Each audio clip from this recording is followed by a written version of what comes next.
Boss, What? di pa malaman na kung kailan bumalik ang biyahe, no? Hindi pa sir. Oh, magdepende sa pag-asa. Depende sa takbo ng bagyo eh. Ah. So, ngayon pag signal number 1, automatic wala talaga biyahe. Sige, salamat boss ha. Walang biyahe talaga.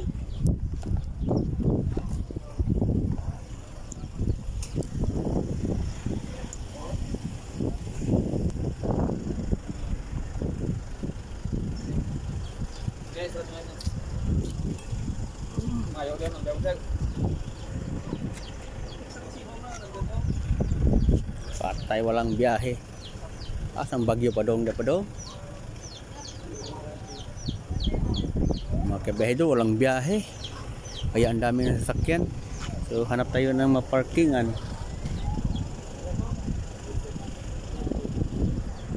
Putagis, paano na lang ito, Lord? Boss, kailan nag-ano boss? Nag-ano na walang biyahe? Umaga lang. Ang hina lang. Umaga. So hindi natin malaman no, kung kailan bumalik kasi depende sa bagyo siguro. Ang sabi ng taga Coast Guard, naka 26 pa raw pero hindi pa sigurado kasi may 26? mga depende ko sa signal. Patay. May signal number 1 ang Bacolod, pivot bukas pa daw yung lalandfall ng bagyo doon sa kanila. Grabe no. Bagyo ngayon sunod-sunod no. Saan ba kayo galing? Galing ako sa ano sa Cebu. Pauwi na sana ako. Balik na sana.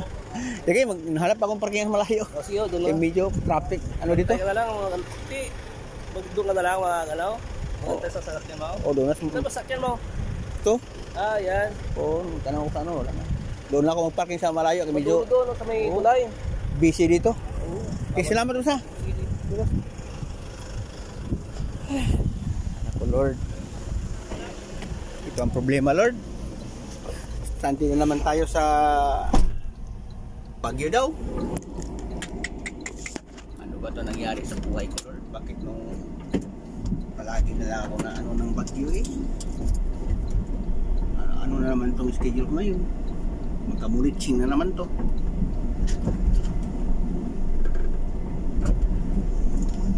Wala talaga, Lord. Ay, naku Lord, ano ba nangyari sa buhay? Sorry, mga boss, sorry. Hindi ko maano, hindi ako katawid ng ano, Bacolod.